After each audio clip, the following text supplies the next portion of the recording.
محترمہ فاریہ عتیق میرے ساتھ موجود ہیں. آپ خان آف منک کی نواسی ہیں. میرا خیال ہے کہ یہی تعارف ایک کافی ہے ون لائنر. محترمہ فاریہ صاحبہ، یوم مئی، یوم مزدور کے دن ایک مزدور کو چھوڑ کے باقی پوری دنیا چھٹی مناتی ہے، یہ کیا ہے؟ میرا خیال ہے کہ سب سے پہلے میں وعلیکم السلام آپ کو جنید صاحب، آپ آئے اور آپ نے انٹرویو لیا، اس کے لیے بہت شکریہ. اس کے بارے میں یہی کہوں گی کہ اب یہی ایک استثالی معاشرے کے اندر جو ہے آپ دیکھ سکتے ہیں کہ ایک ایسی سوسائٹی کہ جس میں مزدور کا تو دن ہم مناتے ہیں لیکن انفارچونیٹلی وہ کام کرتا ہے اور اس دن بھی اس کو چھٹی نہیں ملتی. ایٹ لیسٹ اس کے لیے ایک ڈے تو آف ہونا چاہیے، اور یہی ایک انتہائی انفارچونیٹ بات بھی ہے. اور ہماری ساری کی ساری جو اسٹرگل آتی ہے وہ ایک بالکل بے معنی ہو جاتی ہے جب ہم آج کے ہی دن ان کو چھٹی نہیں ہے اور ہم ان کے لیے بات کر رہے ہیں. یہاں پہ فاریہ بی بی مجھے آپ یہ بتائیں گے کہ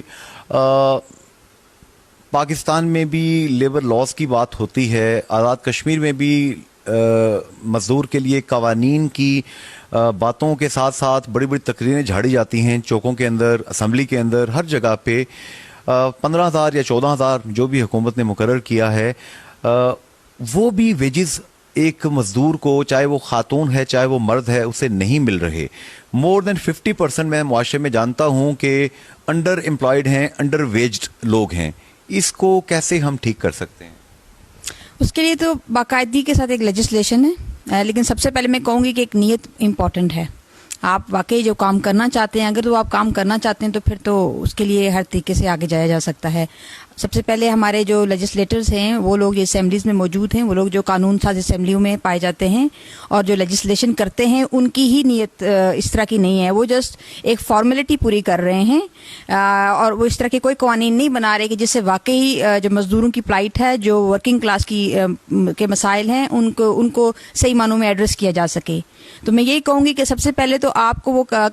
موٹیویشنز ہوں ریئل میں کام کرنے کی، اس ایشو کو ایڈریس کرنے کی،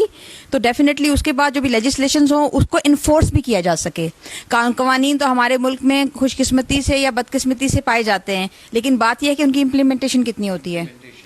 تو آپ کیا سمجھتی ہیں کہ آپ کی مختلف تنظیمیں ہیں، ترقی پسند تنظیمیں، اگر ہم کے پی کے سے شروع کرتے ہیں تو اے این پی سے لے کر آپ کی آزاد کشمیر میں یو کے پی این پی ہے، آپ کی یہاں پر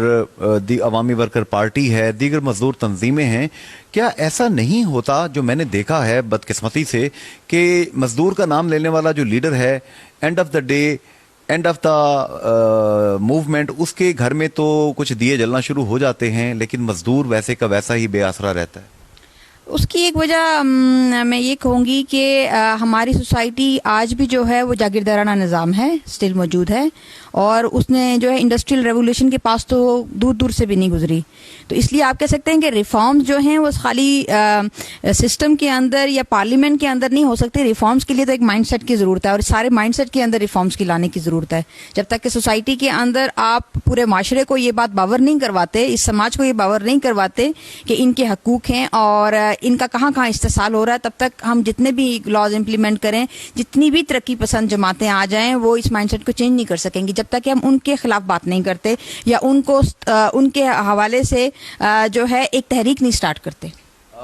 آپ جتنی ترقی پسند تنظیمیں ہیں نا، آپ کے بارے میں بڑی زیادہ یہ ایک رائے پائی جاتی ہے کہ آپ کو درانتی والا جو ملک ہے، وہ جس کا نام رشیا ہے، جہاں روبل نام کی کرنسی ہوتی ہے، اس کی بوریاں بھر کے آپ کو بھیجی جاتی ہیں اور آپ لوگ پھر وہ بوریاں لے کے لٹریچر چھاپتے ہیں، جلسے کراتے ہیں اور لوگوں کو پھر آپ امریکہ بہادر کے کیپٹلسٹ نظام کے خلاف اکٹھا کرتے ہیں، سفارہ کرتے ہیں. یہ بات درست ہے؟ یہ روبل واقعی آتے ہیں آپ کے پاس؟ سب سے پہلے تو میں یہ کہوں گی کہ this is quite absurd and outdated propaganda. کوئی نئی بات لائی جائے تو جس کے بارے میں ہم بھی بات کریں اور آپ کو بھی سنایا جائے. تو دوسری بات یہ ہے کہ جو ریاست ہے وہ ہر دو صورتوں میں جو ہے وہ خواہ وہ سرمایہ دار ریاست ہو یا کوئی سی بھی ریاست ہو، جس کسی کا بھی نعرہ لگاتی ہو، وہ استحصالی ہے. کسی ایک ریاست کی تعریف کر کے ہم دوسری کو کنڈم نہیں کر سکتے. ہم یہ کہیں کہ امریکہ بہت خراب ہے، رشیا بہت اچھا ہے، یہ بات ٹھیک نہیں، کیونکہ ریاستیں ہیں اور ریاستیں بہرحال استحصالی کرتی ہیں. میں نے سنا ہے کہ آپ لوگ چائنا اور سی پیک کے بڑے حمایتی ہیں. چائنا اور سی پیک سے میں جہاں تک پرسنلی پارٹی کے حوالے میں پارٹی کے حوالے سے کوئی میں نہیں بات نہیں کروں گی، لیکن اپنی ذاتی رائے کے حوالے سے یہ ضرور کروں گی کہ ایک بہت بڑے پیمانے پہ یہاں پہ ایک اکنامیکل ریولوشن ضرور آئے گا، یعنی کہ کافی حد تک لوگوں کی مڈل کلاس زیادہ بڑھے گی، اور پیسہ جو ہے جب اس کی ریل پہ ہوگی تو ڈیفینیٹلی بہت سارے اور بھی لوگوں تک اس کی رسائی ہوگی. جو مزدور ہے اس کے اوقات کار ڈیولپ ہوں گے. آپ کو پتہ ہے کہ جب بھی کوئی انڈسٹری بھی لگتی ہے تو اس میں 5 6 7 8 ہزار لوگ تو جو ہیں وہ ایڈجسٹ ہو جاتے ہیں. تو سی پیک جہاں پہ لاکھوں کروڑوں روپے کا ایک بڑا پروجیکٹ ہے تو آٹومیٹکلی یہ جو پروجیکٹ ہے یہ انیشلی کوئی 50 ارب 56 ارب روپے کا 56 ارب ڈالر کا بتایا جا رہا ہے، اور یہ ایکسیڈ کرے گا beyond 1000 billion dollars in the future. بالکل میں آپ کی اس بات سے مکمل طور پہ ان جو اعداد و شمار آپ نے بتائے ہیں ان سے متفق ہوں، لیکن میں یہاں پہ اپنی ایک کنسرن بھی شو کرنا چاہوں گی اس کے حوالے سے کہ جہاں پر لوگ مستفید ہوں گے، جہاں پہ لوگ جو ہے وہ اقتصادی طور پہ اس سے بہراور ہوں گے، وہاں پہ اس کے بہت سارے لوپ ہولز بھی ہیں، اس کے ایک نیگیٹو افیکٹس بھی ہیں، کیونکہ انوائرمنٹلی فرینڈلی نہیں ہے. اور وہ معاہدات جو 2 ریاستوں کے درمیان کیے گئے ہیں اس میں اور بھی جو یہ راہداری جہاں جہاں سے گزرتی ہے ان کو اس میں کوئی رائلٹی دینے کی بات نہیں کی گئی، اور پھر جا کے ہم کہیں گے کہ اس میں جو ہے بڑا بھائی بڑا صوبہ جو ہے اسی کو وہی مستفید ہو رہا ہے. اور اس کے علاوہ اس میں اور بھی بہت بے شمار ایشوز ہیں کہ جن کو سامنے نہیں لایا جاتا. اگر اس کو اوپن ایک ڈیبیٹ کے طور پہ رکھا جائے، اس میں پتہ کیا جائے کہ شراکت داری جو ہے وہ برابری کی بنیاد پہ ہے کہ وہ جسٹ ایک بڑی ریاست جو ہے دوسری ریاست کو استحصال کر کے اپنے ہی فائدے حاصل کر رہی ہے. یہاں پہ فارغ بی بی آپ نے جو بات کہی ہے، مجھے فیلڈ مارشل ایوب خان صاحب کی وہ کتاب یاد آ رہی ہے، فرینڈز ناٹ ماسٹرز. امریکہ کے متعلق انہوں نے کتاب لکھی تھی اور بتایا تھا کہ امریکہ بہادر کس قسم کا دوست ہے یا آقا ہے، ماسٹر ہے. چلیے آج ہم یوم مئی تک ہی تھوڑا محدود رہتے ہیں، مزدور تک ہی محدود رہتے ہیں. آپ کیا سمجھتی ہیں محترمہ فاریہ صاحبہ، آزاد کشمیر میں، پاکستان میں جو خواتین کام کرتی ہیں، ہم نے دیکھا کہ گھر کے معاشی حالات کی وجہ سے ہماری بہنوں کو اور بیٹیوں کو بھی گھر سے نکلنا پڑتا ہے، کام کرنا پڑتا ہے. کیا آپ ان کے ساتھ ہونے والے سلوک، معاشرتی سلوک اور جو تنخواہیں ان کو دی جاتی ہیں اس سے مطمئن ہیں؟ نہیں، لیکن اس میں مختلف آراء رکھتی ہوں. سب سے پہلی آپ کو میں یہ کہوں گی کہ اس سے تو میں بالکل متفق نہیں ہوں، کیونکہ میں ہی متفق نہیں ہوں، باقی سب اور لوگ بھی متفق نہیں ہیں. لیکن میرے نہ متفق ہونے کی کچھ اور وجوہات بھی ہیں. وہ یہ ہیں کہ ایک تو ان کو ایک خاص حد تک محدود کیا گیا ہے. ایک مائنڈ سیٹ ہے وہاں پہ جہاں یہ بتایا جاتا ہے کہ بچیاں یا تو ٹیچرز بن سکتی ہیں، بچیاں یا تو جو ہے نا کوئی لمیٹڈ نرس بن سکتی ہیں. اس طرح کرنے سے یہ ایک طرح کی ڈسکریمنیشن میں آتا ہے. میں فیمنزم کی بات نہیں کروں گی یہاں پہ کہ ان چیزوں کو ایک خاص اس میں لے جایا جائے، لیکن جب تک آپ بچوں کو یہ نہیں بتاتے کہ بچیاں اور بچے جو پروفیشن بچے چوز کر سکتے ہیں وہ بچیاں بھی کر سکیں، تو ڈسکریمنیشن آٹومیٹکلی ہو جاتی ہے. اور سیکنڈ بات جو آپ نے کہی اسی بات کی کہ جہاں تک ویجز کی بات ہے تو ٹوٹلی وہ تو بالکل انفیئر ہیں. اس لیے انفیئر ہیں کہ جو ویجز آپ کو اجرت دی جاتی ہے یا جو آپ کے سکلز کی بیس پہ آپ کو دی جاتی ہے وہ بہت ناکافی ہیں ان وسائل کے لیے جو کہ جن کو ان چیزوں کو خریدنے کے لیے، کنزمپشن کے لیے. اور جو معاشرتی رویہ ہم دیکھتے ہیں کہ ویسے تو ہم مسلمان ملک ہیں، ہم دین اسلام کی بات بھی بہت کرتے ہیں، اور ہمارے بعض بھائی جو ہیں اسلام کا نام لے کے شارٹ کٹ ٹو جنت، سوسائڈ بومبنگ بھی کر رہے ہیں اور دوسروں کو قتل کرنے کی بات بھی کرتے ہیں. لیکن جو جہاد اکبر ہے کہ اپنے نفس کو کل کرنا اور دوسروں کے ساتھ اچھا سلوک کرنا، حقوق العباد ادا کرنا، کیا آپ دیکھتی ہیں کہ بس میں ایک بہن ہماری سفر کر رہی ہے، بیٹی سفر کر رہی ہے، کیا وہ نگاہوں اور رویوں کے حساب سے اپنے آپ کو سیف محسوس کرتی ہے؟ نہیں، ڈیفینیٹلی نہیں کرتی. اسی لیے جو ہے میں یہی کہنا چاہوں گی کہ we are all very sorry for that thing. اور یہ ایک مائنڈ سیٹ ہے جس کے لیے سوری فیل کرنا چاہیے. یہ کچھ لوگ اور چند انسان نہیں ہیں، اور جب تک کہ وہ رویہ نہیں چینج ہوتا، جب تک کہ گھر میں آپ کو یہ تعلیم نہیں دی جاتی کہ آپ نے کیسے بیہیو کرنا ہے باہر نکل کے، نہ ہی صرف بچیاں بلکہ بچے بھی، تو تمام بچیوں کو ہی نہ یہ بتایا جائے کہ بیٹا اتنے ٹائم کے بعد آپ نہ جائیں یا آپ محتاط رہیں، بلکہ بچوں کو بھی بتائیں کہ when you are outside آپ ایک اچھے ہیومن بینگ کی طرح بیہیو کریں، ایک جینٹل مین کی طرح بیہیو کریں. تو میرا خیال ہے کہ یہ چیزیں آٹومیٹکلی ختم ہو جائیں گی. ہمیں ہمارا دین بتاتا ہے، حضور صلی اللہ علیہ وسلم کی حدیث پاک ہے جس کا مفہوم بنتا ہے کہ مطلب آپ دوسروں کی بہن بیٹی کے ساتھ جیسا سلوک کریں گے شاید ویسا ہی آپ کے ساتھ ہوگا، یا ویسا ہی سلوک کیجئے جیسا آپ اپنی بہن بیٹی کے ساتھ چاہتے ہیں. تو رشتوں کا تقدس دین بھی بتاتا ہے، قانون بھی بتاتا ہے، ریاست بھی بتاتی ہے. لیکن کیا استاد اور مولانا صاحب کی ذمہ داری، والدین کی ذمہ داری کچھ زیادہ نہیں ہے کہ اپنے بچوں اور بچیوں کو ایجوکیٹ کریں اس حوالے سے؟ بالکل، اس کے بارے میں سب سے پہلے یہی کہوں گی کہ مورل ویلیوز جو ہیں وہ جو معاشرہ ترقی کرتا جا رہا ہے، یعنی کہ اس میں وہ ترقی نہیں بتاؤں گی، اس میں وہ ترقی سے مراد ہے میرا کہ جو میٹیریلسٹک ترقی ہے اس میں مورل ویلیوز کی جو ہے وہ کوئی اہمیت نہیں رہی، اور شاید ان مورل ویلیوز کو سائڈ پہ رکھ کے ہی سوسائٹی جس طرح موو کرتی جا رہی ہے، اسی لیے یہ بہت سارے پیچیدگیاں پیدا ہو رہی ہیں، جن میں جو ہے سب سے موسٹ امپورٹنٹ یہ ہے کہ ایک تو آپ دیکھ سکتے ہیں کہ وہ چیزیں جن کے بارے میں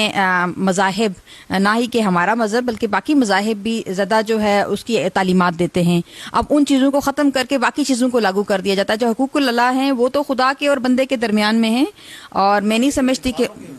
انسانوں کے حقوق بہت اہم ہیں جن کو ہم جو ہے وہ نہیں، آپ کہہ سکتے ہیں کہ we just put them aside. یہ بتائیں گی محترمہ فاریہ بی بی کہ آپ ظاہر برطانیہ میں رہتی ہیں اور سنتے آئے ہیں کہ برطانیہ میں، دنیا میں دو ہی ممالک ہیں، ایک برطانیہ اور ایک کینیڈا، جن کو ویلفیئر اسٹیٹس کہا جاتا تھا، جہاں پہ وہ تمام لاز پریکٹس ہوتے ہیں جو کہ اسلام نے پریکٹس کر کے دکھائے۔ حضرت عمر رضی اللہ تعالیٰ عنہ کا لا وہاں پہ اپلائی ہوتا ہے، بچوں کو دودھ کا وظیفہ ملتا ہے۔ تو یہ جو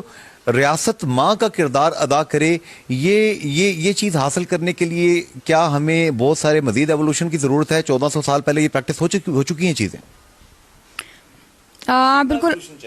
بالکل آپ ٹھیک کہتے ہیں، ایوولوشن بھی ہے، لیکن جب تک کہ ہم اپنی مرضی کی چیزوں کو ختم نہیں کرتے کہ آپ اور میری،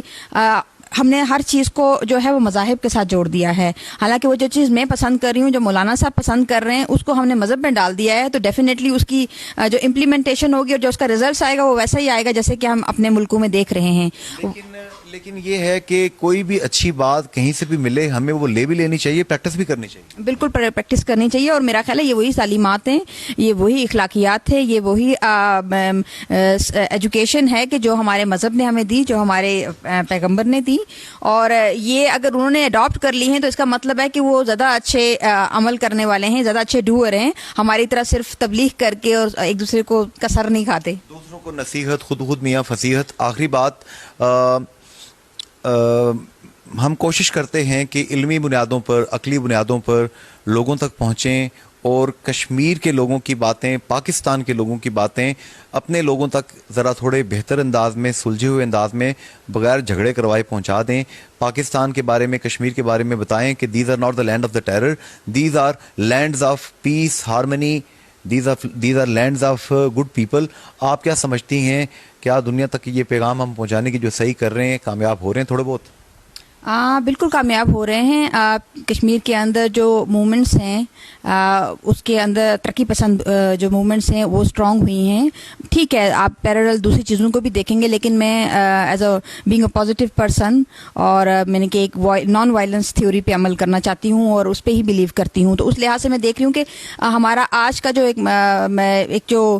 سماج کے اندر تبدیلی دیکھنے میں آئی ہے، وہ یہ آئی ہے کہ تھرو ڈائلاگس اور تھرو جو ہے وہ پراپر ایک دوسرے کے ساتھ تعاون کے ساتھ جو ہے چیزوں کو آگے لایا جائے، ڈائلاگ کیے جائیں، ٹیبل پہ بیٹھا جائے، ایک دوسرے کو اپنی رنجشیں بیان کی جائیں، اور اس حد تک، کافی حد تک نوجوان بھی جو ہیں وہ آپ کہہ سکتے ہیں کہ اس بات سے سہمت ہیں کہ ڈیفینیٹلی ہم جب سب مل کے ایک ٹیبل پہ بیٹھ کے بات کریں گے تو ہم اپنے مسئلوں کو سلجھا لیں گے۔ اور ایک اور بات میں مجھے بتائیں، سب سے آخری بات، مقبوضہ کشمیر میں ابھی بھارت نے پرسوں ہی پابندی لگائی ہے، جتنی ہماری ویب سائٹس ہیں مقبوضہ کشمیر میں بہن بھائی جو استعمال کرتے تھے، فیس بک ہے، گوگل پلس ہے، لنکڈ ان، ٹویٹر، انسٹاگرام، 26 سے زائد سائٹس ہیں جن پہ بھارت نے پابندی لگا دی ہے۔ اب بھارت ان کے اوپر گولیاں برسا رہا ہے، ان کا خون بہا رہا ہے، اور اس کے جواب میں جو ہمارے کشمیری بہن بھائی ایک رد عمل میں چیخ مارتے ہیں، اس کریم کو بھی روکنے کی کوشش کی جا رہی ہے۔ ابھی کشمیر جرنلسٹ فورم کے عابد خورشید صاحب نے پرسوں مظاہرہ رکھا تھا راولپنڈی پریس کلب کے باہر، میں نے ان کو وہاں پہ انٹرویو کیا، درجنوں صحافیوں نے انٹرویو دیا۔ آپ کی رائے کیا ہے، بھارت یہ کیا کر رہے ہیں؟ میں اس کی پرزور مذمت کرتی ہوں، اب ذاتی حوالے سے بھی اور اپنی پارٹیز کے حوالے سے بھی۔ ایسا نہیں کرنا چاہیے۔ یہ ریاست کی بدترین بربریت جو ہے وہ ہمیں نظر آ رہی ہے، ہمیں دیکھنے میں آئی ہے حالیہ عرصے میں بھی اور اس سے پہلے بھی۔ اس سے لوگوں کے اندر جو ہے وہ انتشار زیادہ پھیلتا ہے، ان سے ڈپریشن پھیلتا ہے، اور یہی ایک ایسی چیز ہے جو ان کو وائلنس کی طرف لے جا رہی ہے، اور یہ مسئلہ کشمیر کا حل بھی نہیں ہے۔